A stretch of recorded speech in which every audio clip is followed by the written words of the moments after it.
hired me and Ashley to teach them how to use a tool that we've created to do more effective anti-racism work. But what I hope that you've learned is that in addition to how to use the tool itself, the importance of the container that we create to use the tool. That how we relate to each other, the way that if we center love and kindness in the work of anti-racism, it makes all the difference. The tool is not a magic bullet. It does not have the answers. And this can be really disappointing because so many of us we are overeducated and we have been trained to believe that we have the answers, and if we don't have the answers, we're going to read 5 more books and put together a discussion group and find the answers there. It's not in the books. That doesn't mean that education isn't useful or that knowledge isn't useful, yes. But it's not by using our heads that we're going to resolve this. It's by being in our bodies and in our hearts and making it a faith formation experience. It's about knowing how this is spiritual growth that is challenging us to grow and to stretch. And it is really uncomfortable. It's really uncomfortable when we do that. So I invite you to lean into the discomfort. What would it be like if you worshiped without an order of service for 6 months? I'll tell you something. When after the first service, Tuli came up to me and she said, "Let's switch things around. Let's do this here and this here." And I'm like, "Oh, that's what happens when you don't have an order of service." and that's good, like that. And that's like, yeah, we didn't actually switch things around because that made me too nervous. I needed control. Thank you very much. But possibility is available. If we're not boxed into doing it one way, immediately people who are natural risk takers, people who use their imagination, are like, what about this? What if it was this other way? And that's where the spark is. That's where the juice is.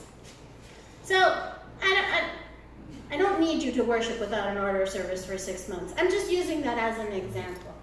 Really what I urge you to think about is where can you stretch into discomfort? Because you're growing. And if you need to be a part of every single decision, you're going to be in a lot of meetings. So I really encourage you to trust each other and to trust the process and to trust the community that you have. You are strong already.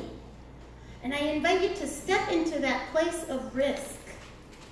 And I will be in touch with your lay leaders and with Reverend Robin and with Tuli and Reverend Emily. And I look forward to hearing, and Jermaine, I look forward to hearing what's going on. How is it going?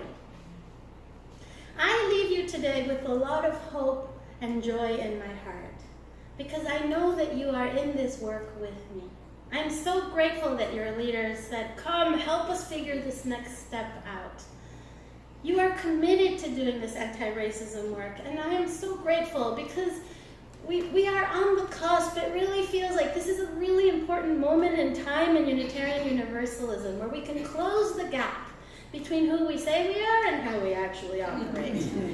And we can do this. And if we do it here, in a space where we already love and trust each other, for the most part, and if we strengthen that trust, and if we figure out how to do it, then we can take it into the wider world. And the wider world is waiting for this. This is our ministry. This is what we can do. If we have the courage to do it with each other here, if we risk it here first, you are on the cusp of really big change and really big growth. And I want this congregation to be one of the congregations that leads our movement. And I think you do too. Oh, yeah. Mm-hmm. Yeah. Otherwise, I wouldn't have been hired to come here. I mean, you paid me really well. Thank you very much. I really appreciate it. Putting your money where your mouth is a part of it. You want to do this work. So good. Good. Let us do this work. Let's keep going even when we don't know exactly where we're going. And when we don't know exactly how it's going to work out. Let's trust that it's together that we're going to do it. And it's going to be okay. We're going to take strategic risks in community. Amen? Amen. Amen. All right, we're going to sing one last time. Wo-ya-ya. Oh, yes. which is so appropriate, right? Right? Because who the hell knows where we're going? It's hymn 1020 in the teal hymnal. And first we're going to pray one more time. So 1020. Get it ready.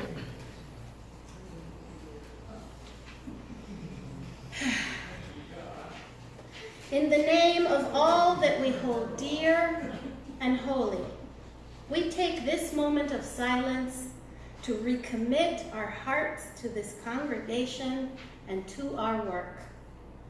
We remember that we are stronger together. We lean into the discomfort of not knowing what will happen next. We commit to an ethic of risk, to a willingness to learn and grow and change together. Amen. Amen.